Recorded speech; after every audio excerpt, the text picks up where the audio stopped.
வணக்கம். மோடியை தோற்கடிக்க வட மாநிலங்களிலும் சூறாவளி பிரச்சாரம் மேற்கொள்ள திட்டமிட்டிருக்கும் முதலமைச்சர் ஸ்டாலின். ரெடியான முதலமைச்சர் மு க ஸ்டாலின் அவர்களது பிரச்சாரத்திற்கான ஷெட்யூல். அப்படி வடக்கில் எந்தெந்த மாநிலத்தில் முதலமைச்சர் மு க ஸ்டாலின் அவர்கள் பிரச்சாரம் மேற்கொள்ள இருக்கிறார் தெரியுமா? அதிர்ச்சியில் பிரதமர் மோடி மற்றும் பாஜக.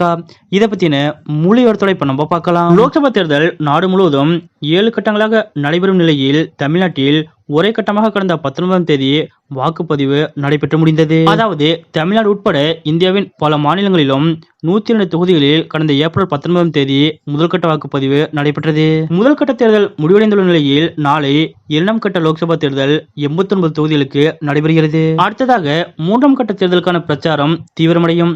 3ஆம் கட்ட தேர்தலில் கர்நாடகா, மகாராஷ்டிரா மாநிலங்களிலும், 4ஆம் கட்ட தேர்தலில் ஆந்திரா, தெலுங்கானா மாநிலங்களிலும், 5ஆம் கட்டத்தில் மீண்டும் மகாராஷ்டிரா மாநிலத்திலும், 6ஆம் கட்டத்தில் டெல்லி, ஹரியானா உள்ளிட்ட மாநிலங்களிலும் பெரும்பாலான தொகுதிகளுக்கு வாக்குப்பதிவு நடைபெற உள்ளது. இந்த நிலையில்தான் 3ஆம் கட்ட தேர்தலிலிருந்து முதலமைச்சர் மு க ஸ்டாலின் அவர்கள் வட மாநிலங்களில் பிரச்சாரம் மேற்கொள்ள திட்டமிட்டிருக்கிறார். அதாவது ராகுல் காந்தி, சோனியா காந்தி உள்ளிட்ட காங்கிரஸ் கட்சியின் முக்கிய தலைவர்கள் முதலமைச்சர் மு க ஸ்டாலின் அவர்களை தொடர்பு கொண்டு இந்திய கூட்டணிக்கு ஆதரவாக தாங்களும் பிரச்சாரம் மேற்கொள்ள வேண்டும் என்று வேண்டுகோள் விடுத்ததாக கூறப்படுகிறது. அதன்படி இந்த முறை இந்திய கூட்டணி வெற்றி பெற வேண்டும் என்பதற்காகவும் மத்தியில் பாஜக அரசை தோற்கடிக்க வேண்டும் என்பதற்காகவும் முதலமைச்சர் மு க ஸ்டாலின் அவர்கள் பிரச்சாரம் மேற்கொள்ள ஒப்புக்கொண்டதாக சொல்லப்படுகிறது. தமிழ்நாட்டில் தேர்தல் தேதி அறிவிக்கப்பட்டதிலிருந்தே கடந்த ஒரு மாதமாக சற்றும் ஓய்வின்றி முதலமைச்சர் மு க ஸ்டாலின் அவர்கள் தமிழ்நாடு முழுவதும் சுற்றுப்பயணம் மேற்கொண்டு தீவிர பிரச்சாரத்தில் ஈடுபட்டார். இந்த நிலையில் தற்போது வட மாநிலங்களிலும் இந்திய கூட்டணிக்கு ஆதரவாக சூறாவளி சுற்றுப்பயணம் மேற்கொள்ள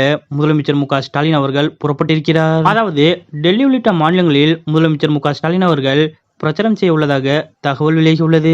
இந்திய கூட்டணி உருவாக்கத்தில் முக்கிய பங்கு வகித்த தலைவர்களில் ஒருவர் முதலமைச்சர் மு க ஸ்டாலின். காங்கிரஸ் தலைமையில் எதிர்க்கட்சிகள் அனைத்தும் திரள வேண்டும் என ஸ்டாலின் அவர்கள் உறுதியாக கூறி வந்தார். சில கட்சிகள் கூட்டணியிலிருந்து வெளியேறினாலும் காங்கிரசுடன் உறுதியாக நின்று வருகிறார் முதலமைச்சர் ஸ்டாலின். தேர்தலுக்கு பிறகு இந்திய கூட்டணி ஆட்சி அமைந்தால் திமுகவிற்கு முக்கிய இடம் கிடைக்கும் என கூறப்படுகிறது. இந்த நிலையில்தான் இந்திய கூட்டணி வேட்பாளர்களை ஆதரித்து தமிழக முதலமைச்சர் மு க ஸ்டாலின் அவர்கள் பிரச்சாரம் செய்வதற்காக வட மாநிலங்களுக்கு செல்ல இருக்கிறார். குறிப்பாக தற்போது நடந்த முதல்கட்ட தேர்தலில் தமிழ்நாடு மற்றும் புதுச்சேரியில் உள்ள 40 தொகுதிகளையுமே திமுக தான் கைப்பற்றும் என்று முதலமைச்சர் மு க ஸ்டாலின் அவர்களுக்கு ரிப்போர்ட் சென்றுள்ளதாக கூறப்படுகிறது. இதனால் மிகுந்த உற்சாகத்தோடு வட மாநிலத்திலும் பாஜகவை தோற்கடிக்க முதலமைச்சர் மு க ஸ்டாலின் அவர்கள் புறப்பட்டிருக்கிறார். தமிழக முதலமைச்சர் மு க ஸ்டாலின் அவர்கள் இவ்வாறு வட மாநிலத்திலும் பிரச்சாரம் மேற்கொள்ள வருவார் என்று சற்றும் எதிர்பார்க்காத பாஜக மிகுந்த அதிர்ச்சி அடைந்துள்ளது. தமிழ்நாட்டில் சற்றும் ஓய்வில்லாமல் சூறாவளி பிரச்சாரத்தை முடித்த கையோடு தற்போது இந்திய கூட்டணிக்கு ஆதரவாக வட மாநிலங்களிலும் சூறாவளி சுற்றுப்பயணம் மேற்கொண்டு பிரச்சாரம் செய்ய இருக்கக்கூடிய முதலமைச்சர் மு க ஸ்டாலின் அவர்களது இந்த செயல் பற்றிய உங்களுடைய கருத்துக்கள் என்ன அப்படிங்கறத மறக்காம கமெண்ட்ல குறிப்பிடுங்க.